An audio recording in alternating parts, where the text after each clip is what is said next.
ॐ अज्ञानतिमिरान्धस्य ज्ञानाञ्जनशलाकया चक्षुरुन्मीलितं येन तस्मै श्रीगुरवे नमः। नमो ॐ विष्णुपादाय कृष्णप्रेष्ठाय भूतले श्रीमते भक्तिवेदान्त स्वामिन्निति नामिने। नमस्ते सारस्वते देवे गौरवाणी प्रचारिणे निर्विशेष शून्यवादी पाश्चात्यदेशतारिणे। जय श्री कृष्ण चैतन्य प्रभु नित्यानंद श्री अद्वैत गदाधर श्रीवासादि गौर भक्तवृंद। हरे कृष्णा कृष्ण कृष्ण हरे हरे, हरे Ram Ram Ram Hare Hare. We are discussing who is Krishna, as we can learn from the Bhagavad Gita. Bhagavad Gita is spoken by Lord Krishna himself. In the Bhagavad Gita, Lord Krishna reveals the most confidential knowledge about himself.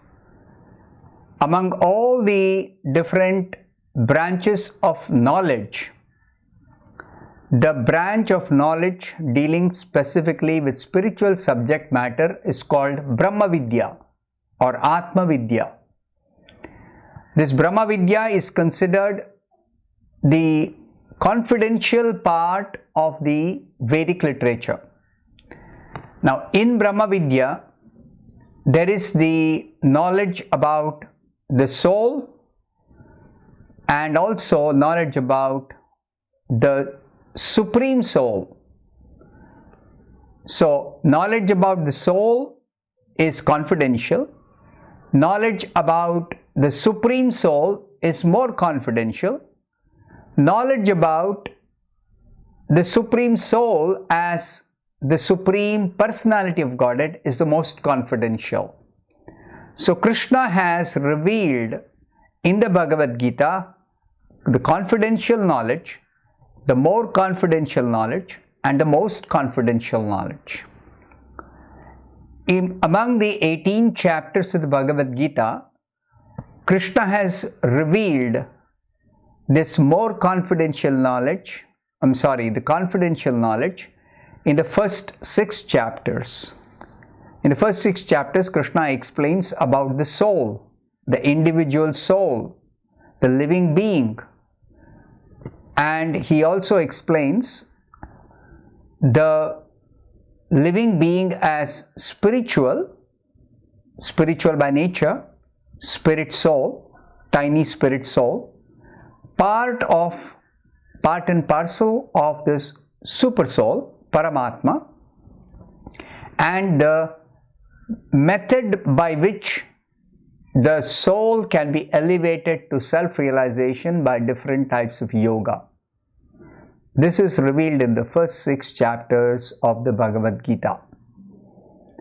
So as spirit soul, each one of us have a connection with the super soul, Paramatma, and that connection or relationship is realized by practicing or following the yoga system. So in the yoga system, there are 4 types of yoga systems: Karma Yoga, Jnana Yoga, Dhyana Yoga, and Bhakti Yoga. Now, among these 4 yoga systems, each of the yoga systems are helpful for self-realization, but complete self-realization is possible only by following the Bhakti Yoga system. Why is it said like that?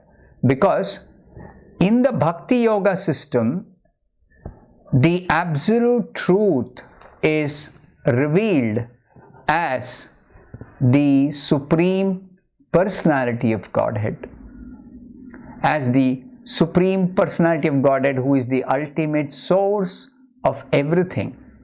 It is the Supreme Personality of Godhead, Bhagavan, Sri Krishna, who actually expands as Paramatma, who incarnates in so many different forms in this world, who has expanded into so many forms in the spiritual world, whose part and parcel each one of us, all the living beings, are his own part and parcel.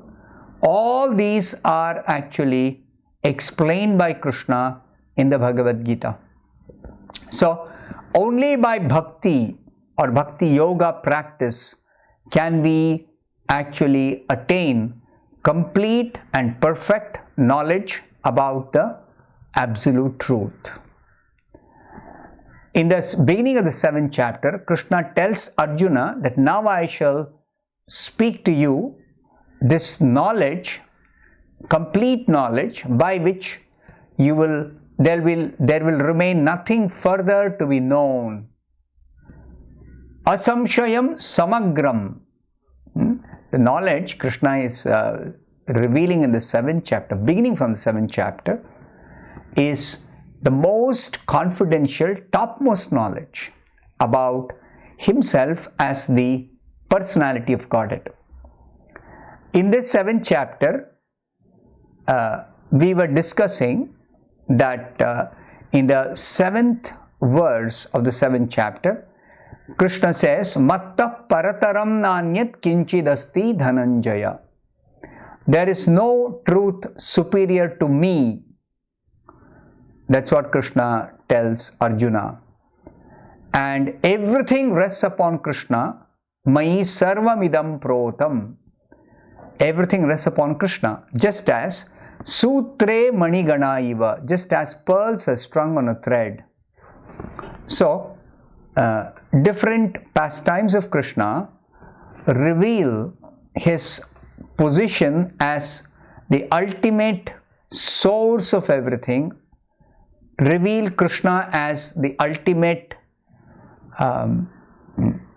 Lord of everything, as the supreme personality of Godhead, who is the absolute truth, beyond whom there is nothing in existence. So we were discussing about Lord Krishna's fight with Banasura. This Banasura was extremely powerful because of special benediction by Lord Shiva. And when Banasura's fight with Krishna became Banasura's fight with Krishna became very, very intense, then Shiva, in order to protect Banasura, released his ultimate weapon, Shiva-jvara. This Shiva-jvara is extreme heat, is very, very powerful fire-like weapon. And the fire increases to 12 times the fire or the heat of the scorching sun. That is the weapon, or that is the means of Shiva to destroy this entire universe. The sun becomes 12 times more hot than its normal temperature. So that Shiva-jvara was released by Lord Shiva in order to protect Banasura. But as soon as Shiva-jvara was released by Lord Shiva, Krishna released one of his weapons. Krishna has many, many weapons. Krishna released one of his weapons called Narayana-jvara. Just like Shiva-jvara is extreme heat, Narayana-jvara is extreme cold. So, in the presence of Narayana-jvara, Shiva-jvara could not exhibit its heat. So then Shiva-jvara accepted defeat when he saw that he is being completely vanquished by Narayana-jvara. Being unable to tolerate that cold, Shiva-jvara actually surrendered to Lord Krishna and began to offer wonderful prayers. So in the prayers offered by Shiva-jvara, it is described in the Srimad-Bhagavatam that Shiva-jvara prayed to the Supreme Lord, "My dear Lord, Krishna, your appearance as the son of Vasudeva in your role as a human being is one of the pastimes of your complete freedom. When Krishna appears, foolish people think that he is bound up by so many limitations. Actually, it appears like Krishna is an ordinary human being, but he is never bound up by any limitations of any human being. He appears like a human being, but he is not a human being. He is the Supreme Lord under all circumstances, at all times, in all situations, and he always has all his powers with him completely. Never is he bereft of any of his powers. Never is he having any limitation. He is the unlimited Lord. So, here the prayer says that the role in which Krishna appears as the son of Vasudeva is actually one of the Leela avatars or the pastime incarnations of the Supreme Lord, which is consisting of his pastimes exhibiting his complete freedom. So to benefit the devotees and to vanquish the non-devotees, the Supreme Lord Krishna appears in various incarnations. So Shiva-jvara is praying, considering your mission of maintaining such law and order, your violence is quite befitting. This violence towards the miscreants and demons. This is not the first time that you have incarnated. It is to be understood that you have incarnated many times before. Krishna says this in the Bhagavad Gita, that yada yada hi dharmasya glanir bhavati bharata. Dharmasya glani means people ignore or neglect or violate the laws of God or the laws of this material world, which is dharma, which is called dharma. So dharmasya glani means people violate such laws of dharma. Then the Supreme Lord incarnates. Whenever there is such dharma being completely violated by the people of this world. So, at such a time when the Supreme Lord incarnates, he generally comes for the sake of his devotees, but he simultaneously vanquishes the demons. Paritranaya sadhuna, that's the primary purpose for his incarnation, to protect his devotees. But he also delivers the demons by chastising them, by killing them, by instructing them in so many different ways. Krishna delivers whoever comes in contact with Krishna in any incarnation. He delivers them actually. So, Krishna's appearance or incarnation in this world, in his various forms, is actually beneficial for everyone. It's ultimately beneficial for everyone, whoever comes in contact with him. So, Shiva-jvara is praying, my dear Lord, I beg to submit that I have been very greatly chastised by the release of your Narayana-jvara, which is certainly very cooling, yet at the same time severely dangerous and unbearable for all of us. So extreme cold is more dangerous and very much unbearable than extreme heat. So Shiva-jvara is praying, my dear Lord, as long as one is forgetful of Krishna consciousness, driven by the spell of material desires, and ignorant of the ultimate shelter of your lotus feet, as long as one is forgetful of Krishna consciousness, as long as one is driven by the spell of material desires, As long as one is ignorant of the ultimate shelter of your lotus feet, one becomes very much disturbed by the three miserable conditions of material nature. It's called tapatraya. Tapatraya. Tapa means miseries, material miseries. What is tapatraya? Adi bhautika klesha, adhyatmika klesha, adi daivika klesha.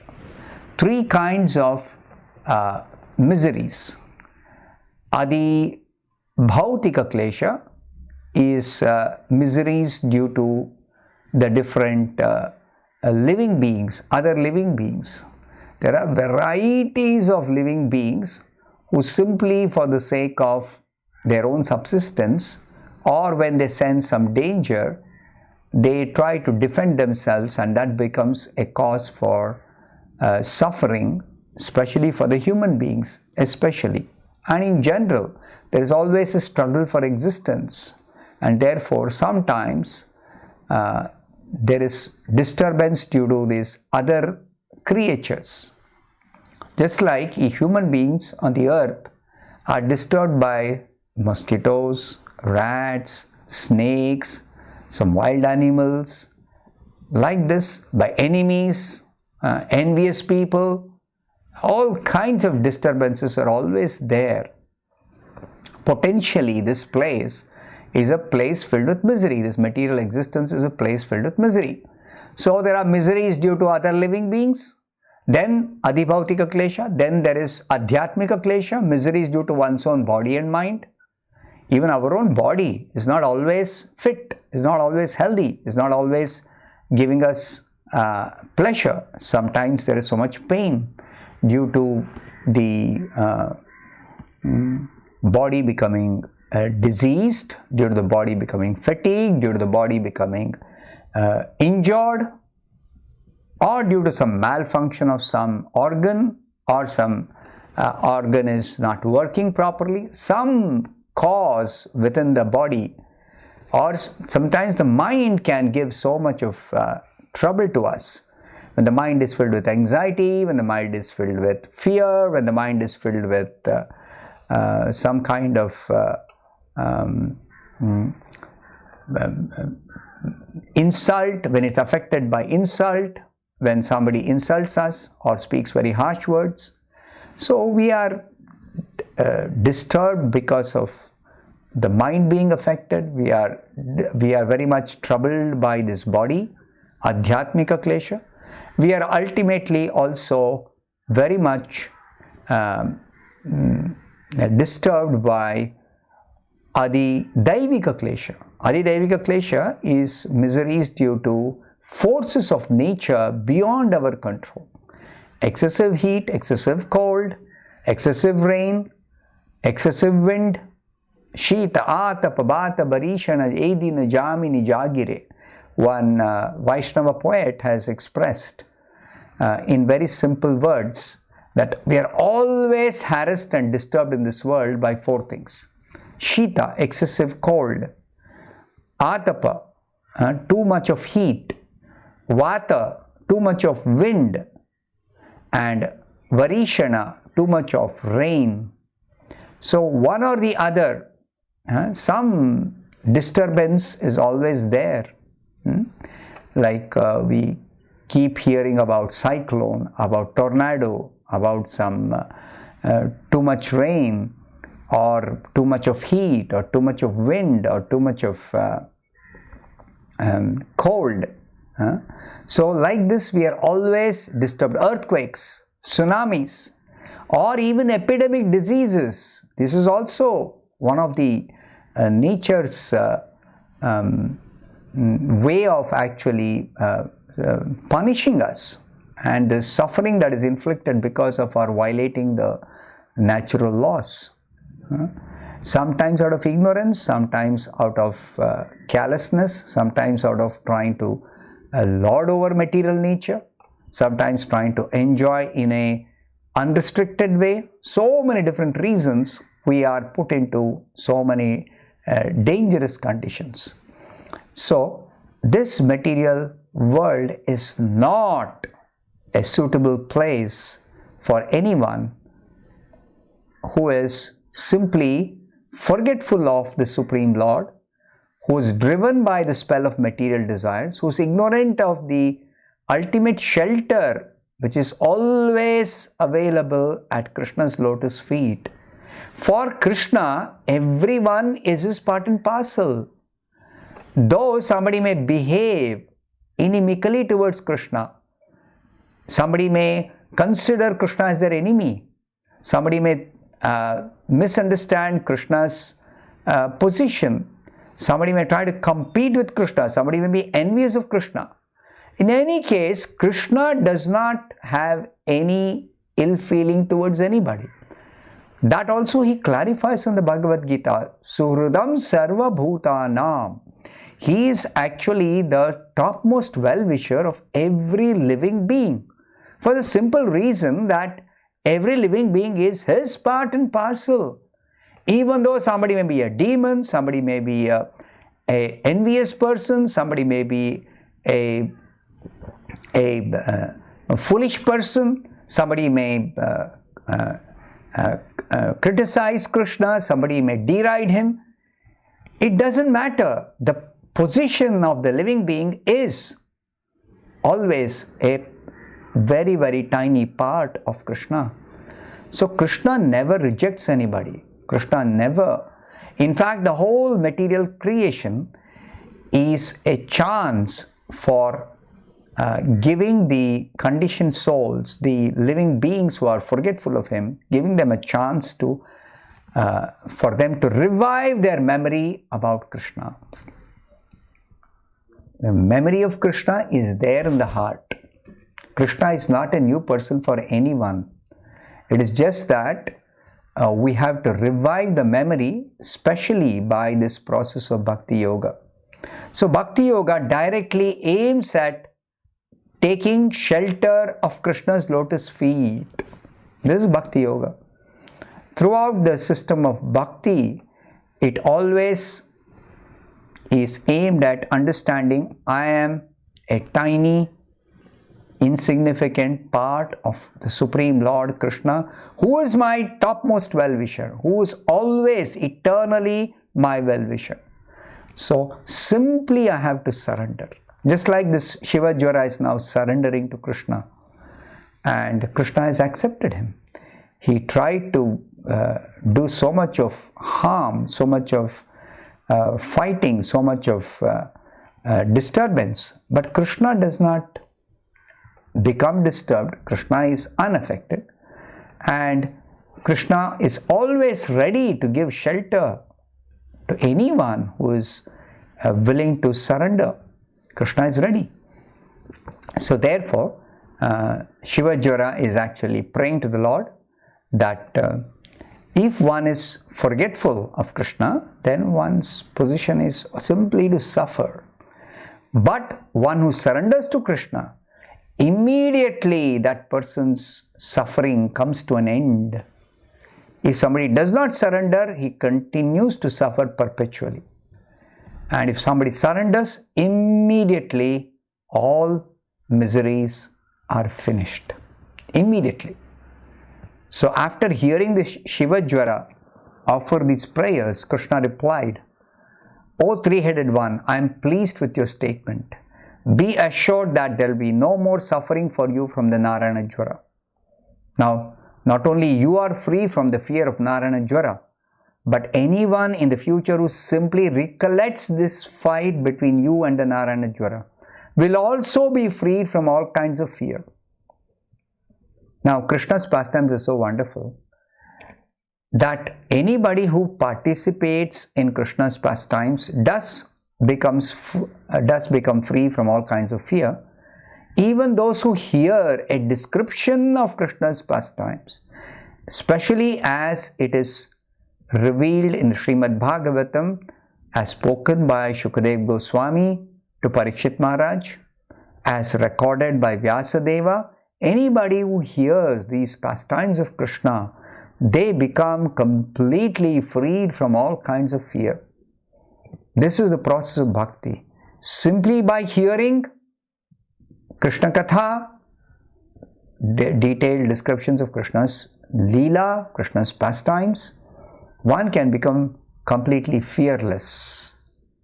There is a nice bhajan, a nice song written by one of the Vaishnava Acharyas, Govinda Dasa Kaviraj. He says, Bhajahure mana Shri Nanda Nandana Abhaya Charanara Vindare.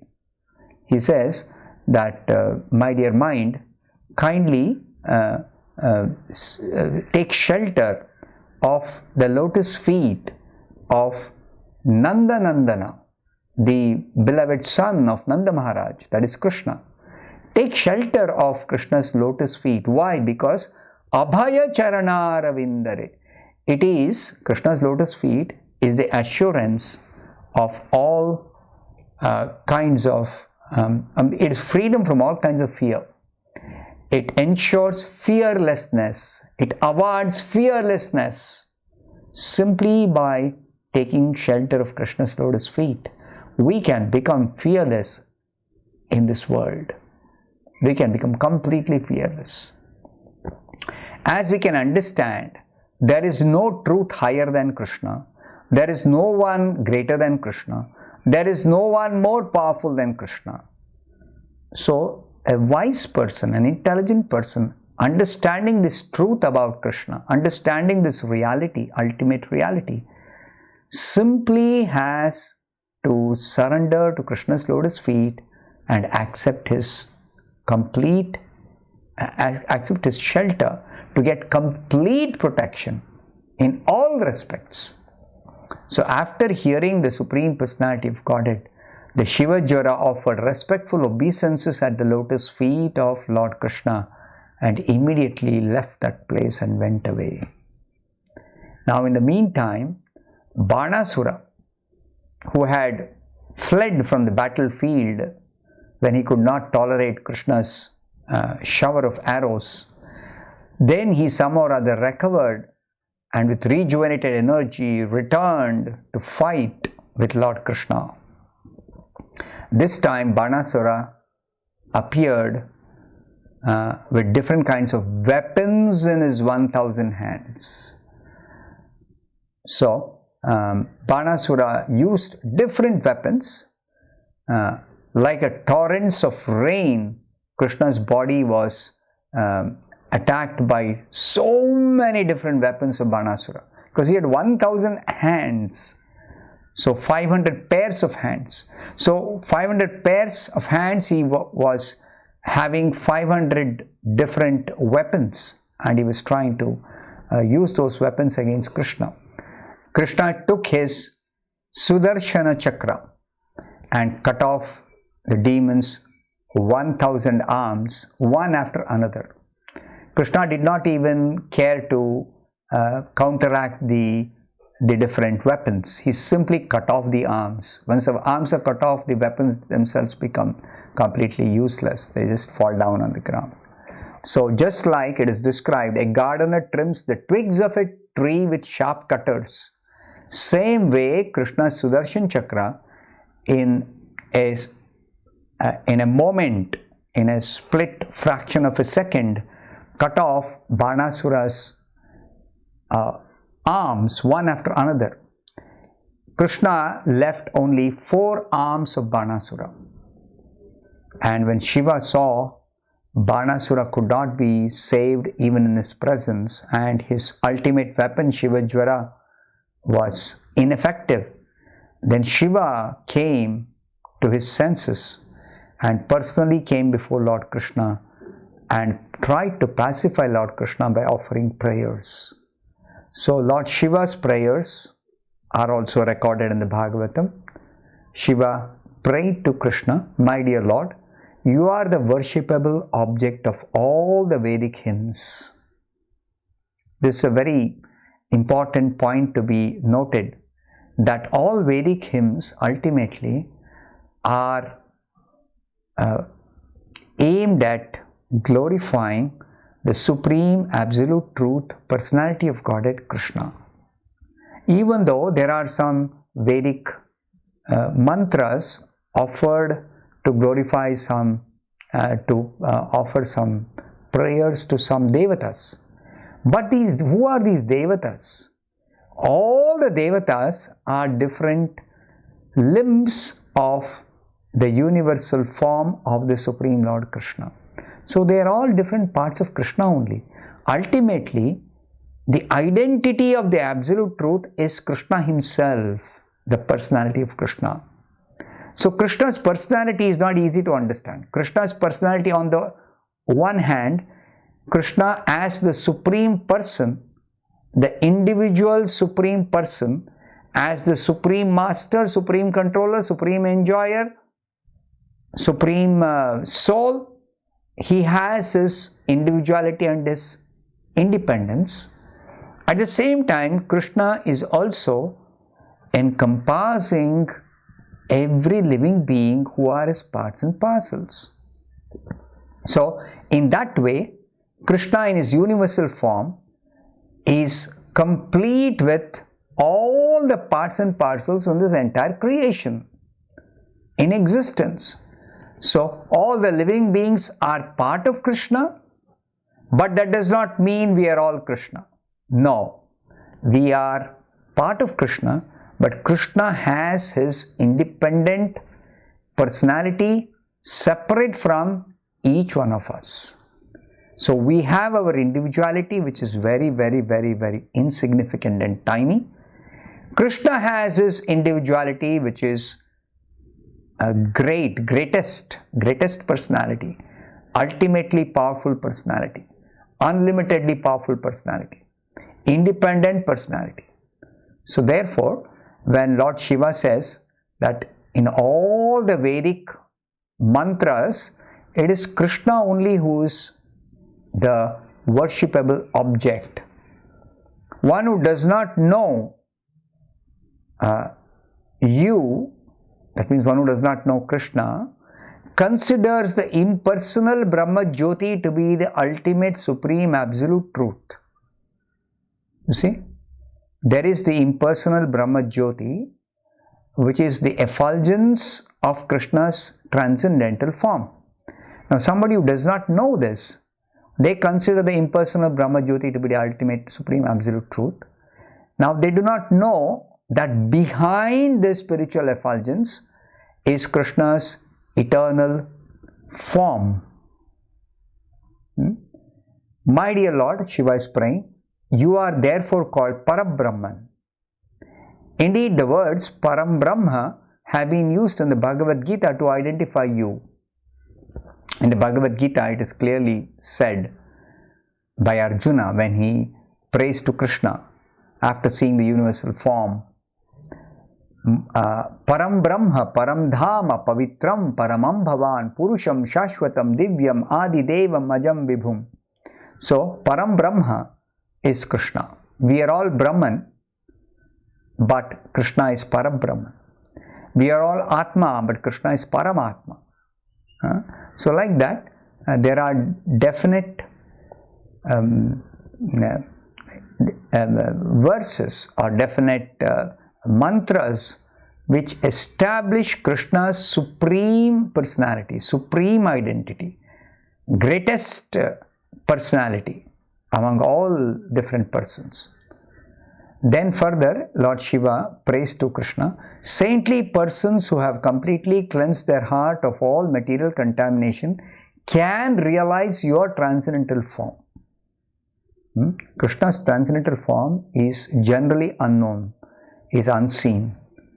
But somebody who has practiced spiritual life and by such practice they are able to cleanse their heart of all material contamination, they can realize Krishna's transcendental form.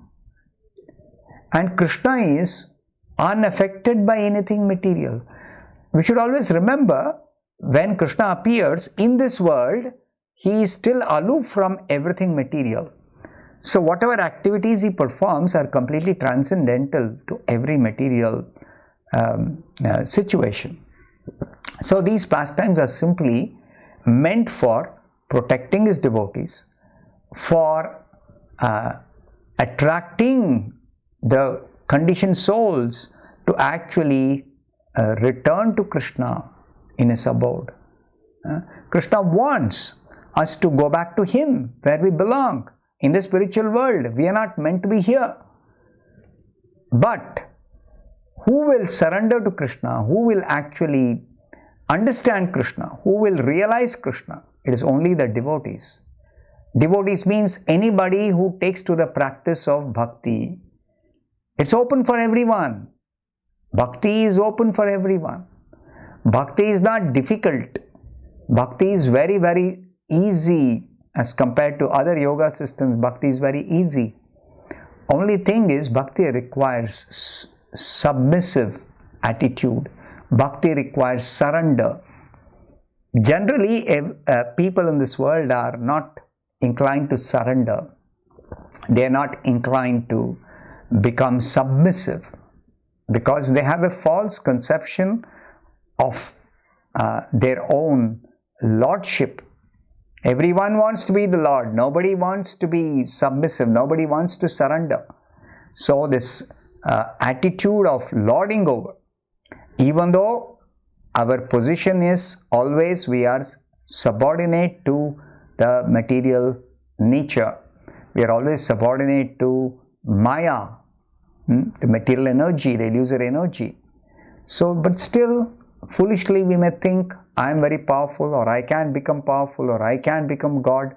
These type of foolish ideas is what prevents us from practicing bhakti, prevents us from understanding the truth about this material existence.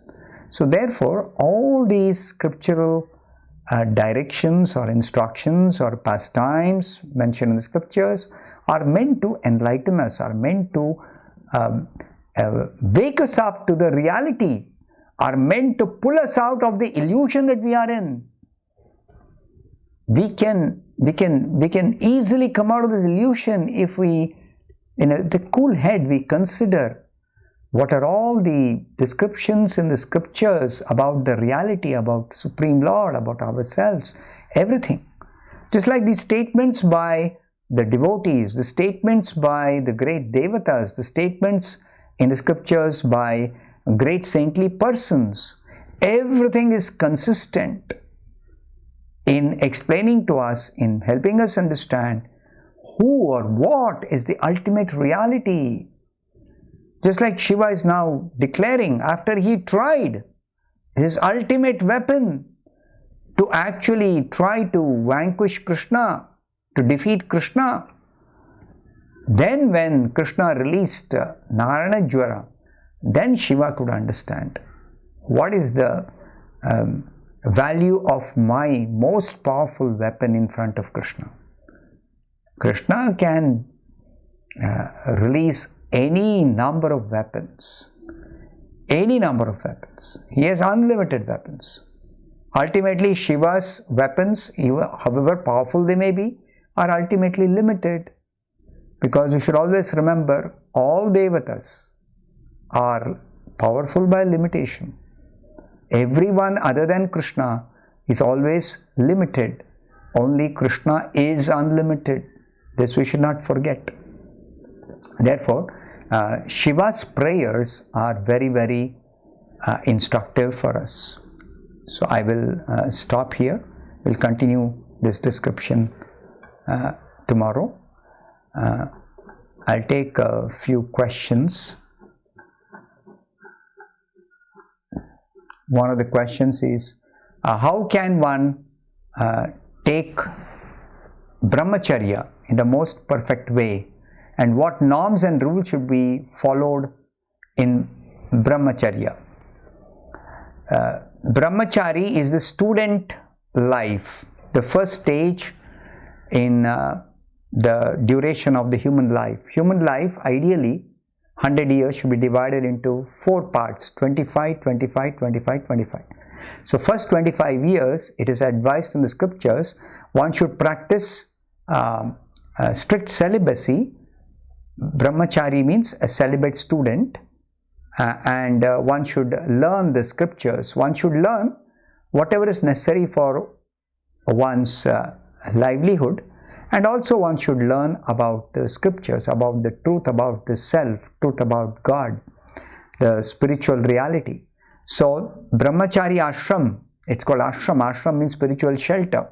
So one has to practice some rules and regulations like being celibate, not indulging in any kind of unrestricted enjoyment, material enjoyment, and one should be dedicated for studying, for learning, and one should actually approach a proper guru who will actually teach and enlighten such a sincere student. And then after 25 years one may enter Grihastha ashrama, or one may continue with Brahmachari practice to actually practice spiritual life completely in a dedicated way. So at the end of 25 years of Brahmachari ashram practice or Brahmacharya practice, there is a choice at the end of 25th year. The choice is whether one wants to get married and go through householder life, or one wants to actually directly proceed from Brahmacharya to sannyas. Just like the four ashrams, Brahmacharya, Grihastha, Vanaprastha, sannyas. So the choice is there at the end of Brahmacharya.